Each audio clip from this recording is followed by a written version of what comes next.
بسم اللہ الرحمن الرحیم رب زدنی علما۔ بسم اللہ الرحمن الرحیم۔ سامعین اکرام، یہ قرآنسننا.com کی پیشکش ہے۔ ہمارا انٹرنیٹ پر پتہ ہے www.quransunnah.com۔ سامعین محترم، السلام علیکم ورحمۃ اللہ وبرکاتہ۔ یہ دارالسلام اسٹوڈیو لاہور پاکستان ہے۔ دارالسلام اسٹوڈیو کی ایک نئی پیشکش خلفائے راشدین کا چوتھا حصہ خلیفہ راشد سیدنا علی المرتضی رضی اللہ عنہ پیش خدمت ہے۔ جی ہاں، اسلام کے چوتھے خلیفہ راشد سیدنا علی المرتضی رضی اللہ عنہ کی زندگی کے خون چکا واقعات، انہوں نے خلافت کے 6 مشکل ترین سال کیسے گزارے، انتہائی دلچسپ انداز میں۔ اس سلسلے کی 3 سیڈیز آپ پہلے ہی سن چکے ہیں، تو آئیے سنتے ہیں چوتھے خلیفہ راشد کے حالات و واقعات۔ پیشکش محمد طارق شاہد۔ اللہ تعالی کا ارشاد ہے، لوگ جو اللہ اور اس کے رسولوں پر ایمان لائے ہیں، یہی تو وہ ہیں جو ان کے پروردگار کے نزدیک صدیق اور شہید ہیں، ان کے لیے اجر و ثواب ہوگا۔ ارشاد نبوی ہے، اے علی، کیا تم اس پر راضی نہیں کہ تمہیں میرے ساتھ وہی نسبت ہو جو ہارون علیہ السلام کو موسیٰ علیہ السلام کے ساتھ تھی؟ البتہ میرے بعد کوئی نبی نہیں ہوگا۔ جماعت اصحاب روشن ستارے ہیں، آسمان پر موجود ستاروں کی روشنی کم و بیش ہے۔ یہی مثال صحابہ کرام رضی اللہ عنہم کی ہے، لیکن ہیں سبھی روشن۔ ان میں سب سے نمایاں، سب سے روشن اور سب سے تابناک بہرحال پہلے 4 صحابہ رضی اللہ عنہم ہی ہیں۔ یہی پہلے 4 اصحاب خلفائے راشدین ہیں۔ عشرہ مبشرہ میں بھی سب سے پہلے انہی کا نام ہے۔ یوں تو اللہ تعالیٰ نے قرآن مجید میں رسول کریم صلی اللہ علیہ وسلم کے سارے ہی صحابہ کو جنت کی بشارت دی ہے، پھر ان صحابہ کا درجہ سب سے بلند بتایا جنہوں نے اسلام لانے میں پہل کی، اللہ کے راستے میں ہجرت کی، کافروں سے جہاد کیا۔ سیدنا علی رضی اللہ عنہ ایسے ہی صحابہ میں شامل ہیں۔ انہیں یہ عزت بھی حاصل ہے کہ وہ بدری صحابی ہیں۔ اللہ تعالیٰ نے بدری صحابہ کی سب خطائیں معاف کر دی۔ علی بیعت رضوان کرنے والوں میں بھی شامل تھے کہ جن کو اللہ تعالیٰ نے واضح الفاظ میں اپنے راضی ہونے کی خوشخبری دی ہے، پھر انہیں شہادت بھی نصیب ہوئی۔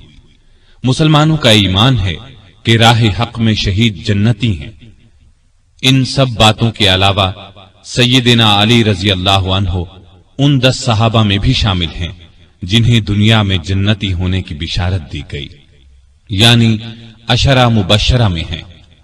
ان تمام خصوصیات کے علاوہ آپ کی ایک خصوصیت یہ بھی ہے کہ نبی صلی اللہ علیہ وسلم نے اپنی پیاری بیٹی سیدہ فاطمہ رضی اللہ عنہا آپ کے نکاح میں دی۔ اس جلیل القدر ہستی کی زندگی کے اوراق آپ کے سامنے رکھتے ہیں۔